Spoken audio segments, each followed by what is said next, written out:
Population council کی ایک بڑی مارکت الارا رپورٹ آئی ہے جس میں یہ کہا گیا ہے کہ جی پاکستان میں جو پسماندہ ترین ڈسٹرکٹس ہیں ان میں سے زیادہ تر کا تعلق صوبہ بلوچستان سے ہے. کیا تبصرہ کریں گے؟ ہاں میں اس کو سینٹ میں بھی اس کو لے جانا چاہ رہا تھا جی. میں نے اس کو کہا ہوا بھی جو میرا کام کرتے ہیں تو میں اس کو سینٹ میں لے جانا چاہ رہا تھا. تو 17 جو نا جو پسماندہ ترین ڈسٹرکٹس ہیں جی یہ تو روتے ہیں نا کہ جی آپ بہت زیادہ حصہ دے دیا. تو پسماندہ ترین ڈسٹرکٹ 17 جو ہے وہ ابھی بھی یعنی ہمارے آدھے ڈسٹرکٹ جو ہے نا وہ پسماندہ ترین ہے پاکستان میں. اور باقی جو پسماندہ نہیں ہے وہ بھی اللہ رحم کرے. کوئٹہ سے باہر نکل کے دیکھیں لوگوں کے پاؤں میں جوتے نہیں. تو اس میں قصور جو ہے وہ صوبائی حکومت کا ہے یا وفاقی حکومت کا ہے؟ وہ کہتے ہیں کہ جی NFC جو ہے پنجاب کو بھی اتنا ہی ملتا ہے, سندھ کو بھی اتنا ہی ملتا ہے, لیکن کیونکہ آپ کے صوبے میں اتنی زیادہ بدعنوانی ہے تو وہاں پر جو ہے چیزیں نیچے تک نہیں پہنچتی, ترقی نہیں ہوتی, اسکولوں میں مطلب ہے نہیں بنتے, یا بنتے ہیں تو بہت بری حالت. میرے صوبے میں جو بدعنوانی ہے ان بدعنوانوں کو کس نے مسلط کیا؟ سوال یہ ہے. مجھے میرے لوگ خود منتخب کرنے کا حق دیا جائے. یہ اہم بات ہے. بہت بہت شکریہ کامران صاحب, اپنا قیمتی وقت دیا آپ نے. لیکن بلوچستان کا مسئلہ جو ہے سرسری طور پہ اس پہ بات کرنا ہمیشہ مجھے بڑا نامناسب لگتا ہے. تو یہ بہت بڑی خبر ہے کہ اگر پاکستان کی پسماندہ ترین ڈسٹرکٹس میں جو اکثریت ہے اگر بلوچستان کی, تو یقیناً اس پہ ایک الگ سے پروگرام بھی ہونا چاہیے جو انشاءاللہ ہم اگلے ہفتے ضرور کریں گے. یہاں پہ ایک مختصر وقفہ لیتے ہیں, ہمارے ساتھ رہیے گا.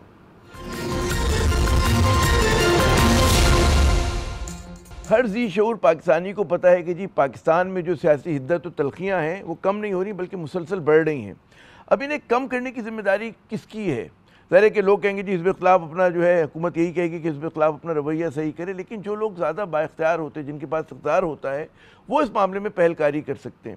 لگ یہ رہا ہے کہ جی حکومت جس طرح سے مسلسل اس نے صرف تحریک انصاف ہی نہیں بلکہ اگر آپ حزب اختلاف کی بات کریں جس طرح ان کو دباؤ میں رکھا ہوا ہے, تو اس کے بعد اس کے نتیجے میں یہ تلخیاں کم ہوتی تو دکھائی نہیں دے رہی. اور اگر حکومت واقعی سنجیدہ ہے کہ جی پاکستان کی معیشت درست ہونی چاہیے, پاکستان کو جو ہے اس میں استحکام آنا چاہیے, تو پہلی اس کی شرط یہ ہوگی کہ جی آپ ملک میں سیاسی استحکام لے کر آئیں.